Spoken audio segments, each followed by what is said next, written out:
This is such a fun, like, team activity. A little camping. Yeah. Team bonding time. Mm-hmm. No technology. No technology at all. Absolutely no technology. None. Nothing. None. Oh, I didn't see you there. Would you like to join us at the Marketing Roundtable? For this special edition episode, we are telling spooky marketing stories. We have 4 digital marketers sharing 5 tales of times where things went a little off the rails, got a little spooky, needed a little bit of a fix. So please enjoy this episode. It's going to be a little different. It's going to be a little cut up, edited a little different than our usual style, but we're very excited to share these spooky marketing stories with you.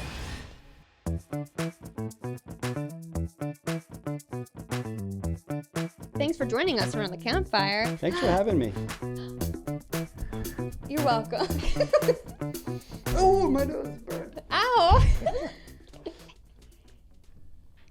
I have a spooky story. My name is Brian Schwartz, and I am creative director at BrainDo. So in our line of work, as you know, because we all work together, Yeah. the biggest thing that we try to do is work with user experience, with different platforms, websites, products in general.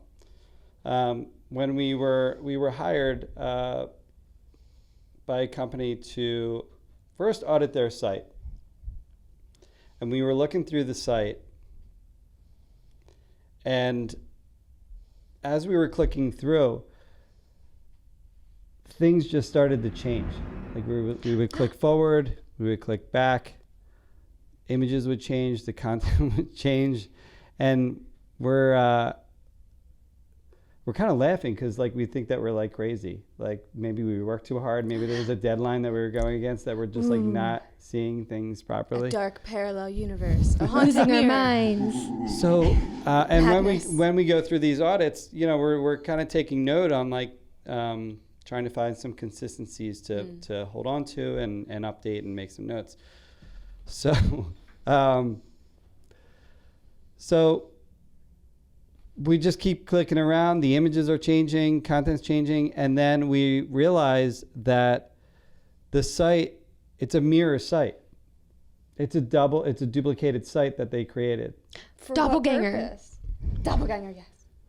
I think the reason why they wanted to do it is to kind of control the experience on what site they were going to, even though it was more or less a mirror. So the content was somewhat the same, images were the same, slightly different, but it was so interchangeable that you were clicking back and forth between the two sites. You get So lost. it's a nightmare. And Sounds it's like also, a maze. Haunted yeah, maze. haunted maze for sure. Yeah, because you didn't know where you're going. Very tall hedges. So, yeah, that was corny. A corn maze. Anyway, so finally, once we realized that it was a duplicated site, it was easier for us to come up with a better solution for them. But you know, to get to that point, it was quite scary. It Twisty. was yeah. Turny. It was. I thought that the developer, you know, on their back end was like playing tricks with us and just changing content on the fly and messing with us, but that was not the case. They actually had a doppelganger site. The underneath. It's the upside down. But Oh! nice try. You turn that around. Okay. But then everyone left the maze better than Right. when they entered. We the maze. made him. So there wasn't any maze. Demystified. Yeah. Demystified. We You demystified. led them out of the maze. Yes. There it is. We not only led them out of the maze. There was no maze. We made a map. We just cleared the way and Just mowed told them down to go all that the way. hedges. we just killed that. Maybe a left and a Got right, some, you know, but yeah, it was a clear path to get to point A to point B to point C. Got a machete. forward. Yeah, and there was only one site. We got rid of that. Double For the site. most part. Nice. Yeah. And they lived happily ever after with their singular functioning site. Mostly. Oh, wow. There was still a little bit of second sight, but Yeah. There's always a second So a sight. true That is, ghost. yeah. they need, They were yes. haunted. So yeah, let me take a Yes. step back from the scariness. There's always needed to have some sort of secondary sight. It was the getting lost between the two that was like Yeah. the issue. You don't want to create like dead ends where your customers don't know where they're going. Yeah.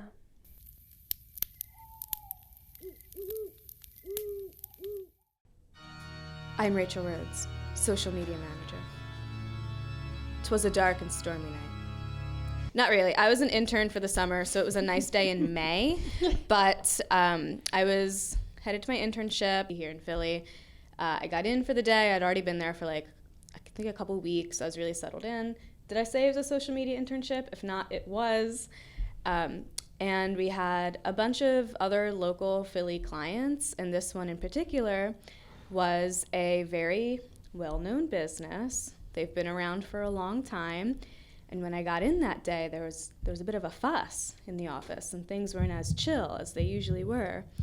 And the tale swirled around, and it came to mine own ears that they had discovered on the Instagram account of this one particular client, the owner had been following and engaging with a lot of not safe for work content. So they had to Scary. Shivers down my spine. awkward conversations. Oh, the They- most terrifying of all. I don't know if he realized he was logged in to the company account. I don't know if he thought Scary. no one would see that, because on the back end, of course, we can see what other people are engaging with. And if Yikes. you check the same post, you see who likes that post, and it said the brand name. So there was a emergency brainstorm on how to talk to this man about making sure that he does personal things on his personal account. Dun dun dun. Yeah, it's very common for multiple people to be logged into the same social media account, especially when it's a brand or business. But you have to make sure you do personal things on personal accounts. It's very chilling. Yeah, but you know, when you work with an agency partner, it's their responsibility to notice things and fix them. And I haven't really, that was years ago, I haven't seen anything like it since. If anything, the spookiest thing I see today is that like people will like their own things. So it's just the name of the company has liked their own company's post, which is silly, scary. but totally harmless compared to the other scenario. Sometimes I like my own posts on purpose because I'm brilliant. Right. Yes, yes. I do like this. I I made like it and I myself. like it. Yes. Yes. That's one of my spooky stories. My earliest spooky story. Well, that was terrifying. Thank That you. was scary. Yes. Truly harrowing. I mean, when you're in college, the idea of having that conversation with a client is mortifying. And they obviously had a lot more years of experience than I did. They've probably had difficult conversations before, but I was like, this is actually a nightmare. Yeah. Yeah. This is, It's the real world. yeah.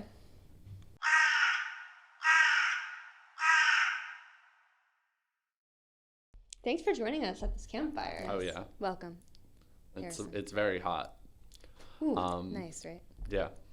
For this chilly October day. Yeah. It clearly is. I am Spooky Harrison, and I am a web developer at BrainDo. And I'm gonna tell you some horrific, scary stories about websites that we've inherited over the years that still give me nightmares until this day. They wake you up at night in a cold sweat. So if you are, you might want to turn this off now, is what I'm saying. Actually, I probably shouldn't say that. You can say that. Keep stay. watching. It was a cold Monday morning. The worst. Yeah, waking up 9:30 a.m., rolling out of bed, over to the computer, Early. and Work we from get home, like. we get a message from our client that they have a website that they need transitioned to Amazon, and it's got all these issues, and so we just need to figure it out for them. We need to get it in a good place. We need to update it. We need to make it so it works. And the main problem with the website was they could not update pages. Every time they tried to update the homepage, it would break. That's spooky. so scary. Well, it actually is very scary when you only have a production website and you want to make an update. Pressing that update button is a very scary experience because at that moment your website can just break, which is what was happening. Ooh.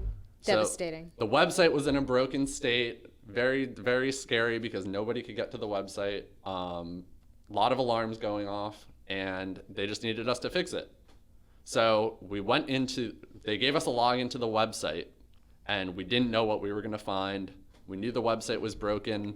A lot of times you log into these old websites and nobody has touched it in 15 years. Were there cobwebs? So there's cobwebs. Like a there's spooky old house. There's Antiques. errors all over the place. There's errors on every screen. Squeaky? Squeaky? Yeah. Floorboards? Yeah, so squeaky. Every page is God. so squeaky. There's cobwebs, there's errors, there's flashing lights. There's mice. You go to the plugins page, it says there's been updates for 10 years. Your plugin's 10, 15 years out of date. And Is this real? Yes. 10 years out of date? Yes. How's that even possible? What era of the internet would that be? Like Flash? Well, definitely. But it's post Flash, but Okay. yeah, like immediately post Flash. Yeah. And it's no surprise that the homepage broke when they tried to make an update because the website was 10 years old. Oh my God. I mean, websites can last a long time without being updated. But anyway, Did it have any ghosts? It was not a that ghost of itself. there were no ghosts that I detected, Okay. but I don't know. That sounds- I yeah. didn't sense any EVPs. So Evil Alright. presence. Yes, that is the first thing that we do with these websites is we did try to detect EVPs. And That's a great best practice. yes, that is highly recommended because that could be the problem, and a lot of times it is just getting the ghost out of there. But this was an actual technical issue. Boo.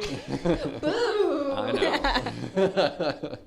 But anyway, they only had a production site, which is a very scary situation. You always want a development site and or a staging site and then a production site so that you can test your changes on staging or development where if things break, it doesn't matter because actual customers aren't being affected. Right. But a lot of times we inherit these websites and they're only a production site, which is very scary because anything you do, even just clicking around in the admin section of WordPress can break the site. So we were tiptoeing around in there. And yes, we discovered that the plugins were about 10 years out of date. And that was very scary. But we pushed through and we needed to update their main theme plugin to fix the issue so that they could actually change content on pages.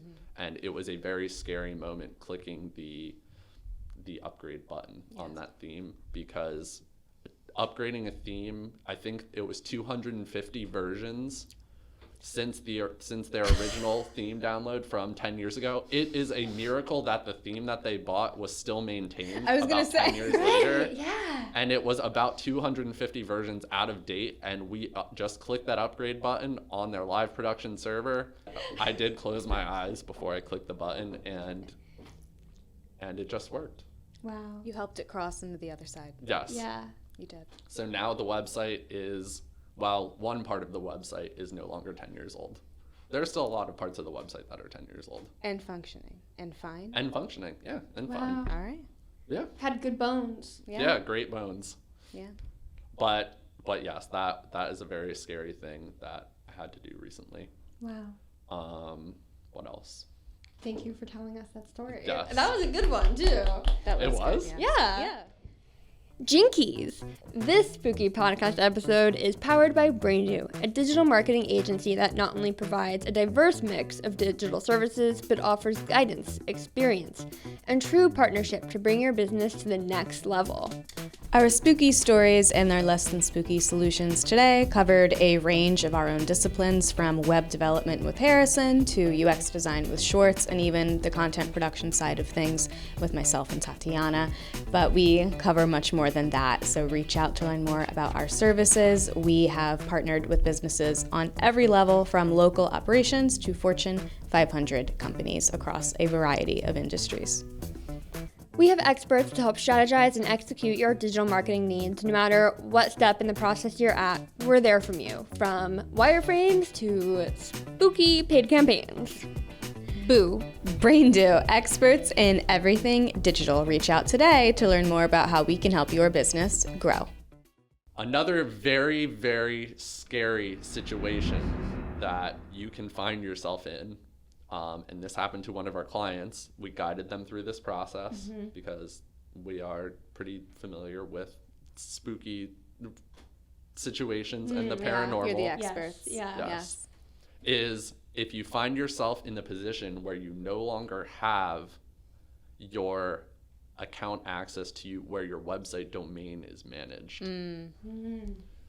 Sounds scary. Yes. So right now, if you currently have a website, make sure you know where your domain is managed and that you can log in. If you have to reset your password, figure that out now. Because what happened to one of our clients was they got the warning that their domain was going to expire in a month. And they ignored it. Yeah. And a week later, they got another notification that their domain was going to expire. They ignored it.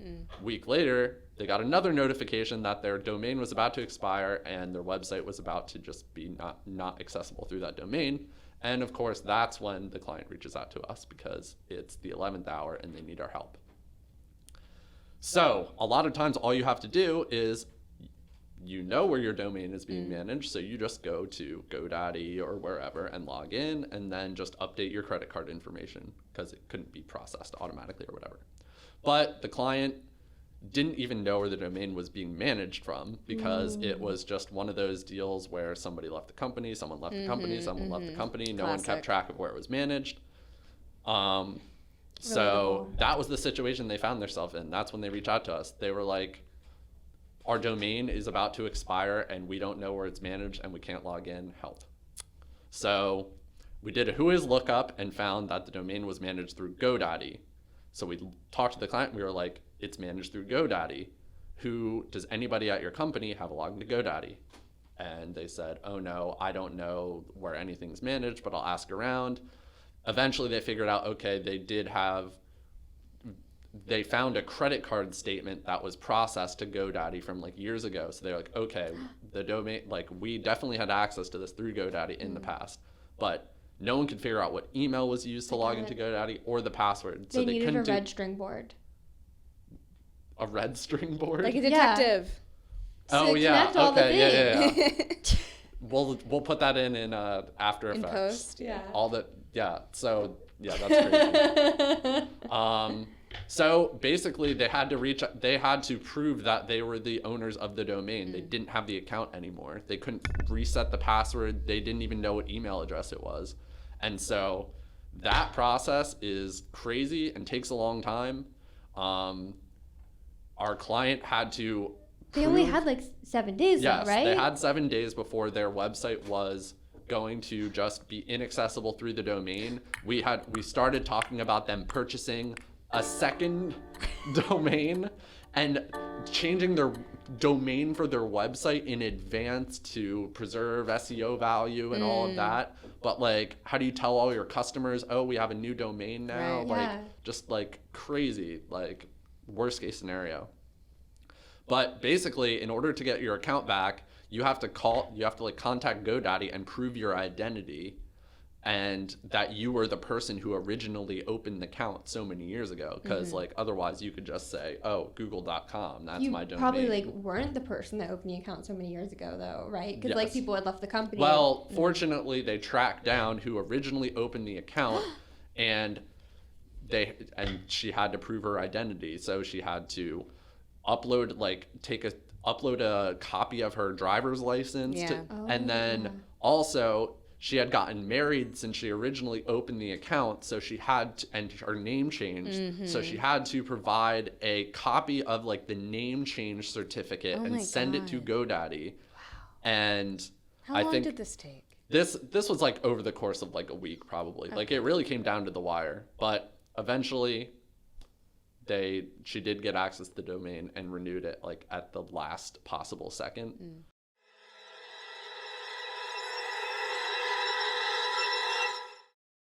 Those were some pretty spooky stories, but I think I still feel a little chill in the air. Oh. Something's a little Shivers off. down Not your quite spine, right. maybe? Yes. Yeah. Yes, I think so. Ooh. Yeah. Oh, wow. Maybe there's a presence here, and maybe it's me.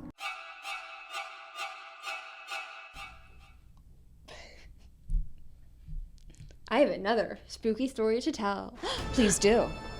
So, setting the scene.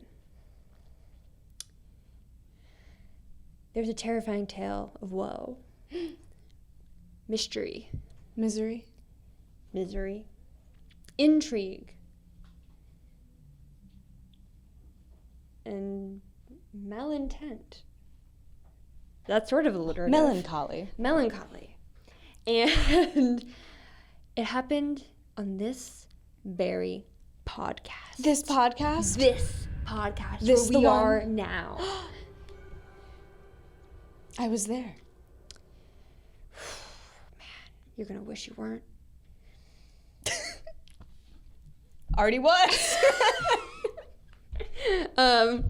So, there once was a podcast.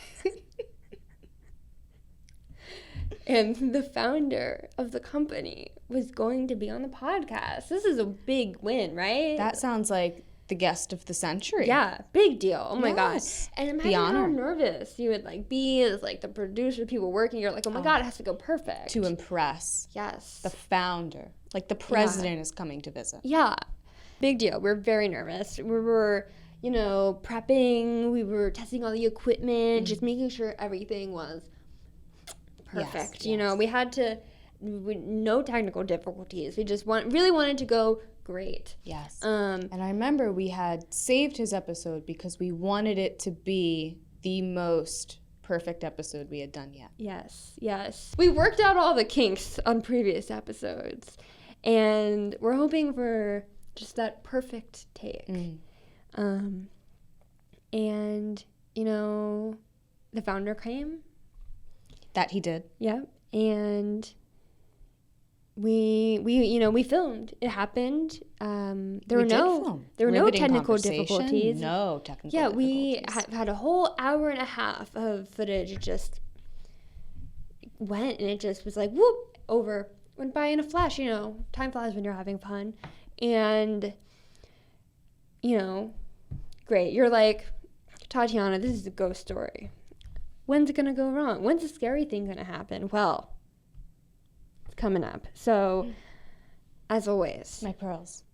we take the footage, the cards, the SD cards out of the camera. Business as usual. I take, them put them on my laptop. We back them up. Boom, boom, pow. And I put the SD card into my laptop. Yes. And I opened the folder. Yes. And it was empty. The mystique. The melancholy, the terror, the fright. And terror struck my soul. I was stricken. I was to my bones. My stomach dropped. My heart stopped, and panic set in. I'm just terrified. This is the scariest thing that ever happened to me. To lose over an hour of production. Yes, with your most high pressure guest, the one that you're just really putting all the cards on, and in my state of terror, I called out. I said, "Hey, Brandon, can you come and take a look at this?" Very Calling casual. in a teammate. Yeah. Calling No in for one backup. suspected anything. And he came in. He's like, "Yeah, that folder's empty." Because he changed the settings and they were in a different folder. A trick! Trickery! Trick or treat. It was a trick and a treat. A trick and a treat! That We're- it was. Yeah. Because the footage was there all along. It was. It's just scary when a team member changes settings and doesn't tell you and you think things are gone. When you think you've lost all hope and you're in a desert of strife. Mm. But luckily, Brandon did save the day. Yeah, Our hero. it was there. It was there. Pretty low energy note. Yeah. And now we're like, yeah, that sucked. No, but it was good. Everything was great. The episode turned out great, and I need to stop touching this wire. And it actually just came out last month. Yeah. So it was the previous episode. Yeah, if you haven't checked it out, please check it out. It was very good. And yeah, that's the end of my spooky story. Thank you. I do feel like the bad vibes were dispelled. Yes. Thank you. And that wraps this episode of the Marketing Roundtable. We hope you enjoyed our spooky digital marketing stories, our little seasonal twist. This episode, you can find BrainDo on the 6 major social media platforms. You can check out our website, brain.do, and get in touch if you think you have a spooky little marketing scenario and you might need a demon hunter to come in and slash those demons and take care of your little website. Yeah. Or anything else. Maybe bust some ghosts. Yeah. Clean up some cobwebs. Yeah. Bring your marketing into the light. Spiders to crawl some sites. What? Site crawling. Okay. I don't know. Tried to make it work. Yeah, thank you, and see you next time at the Roundtable. Roundtable.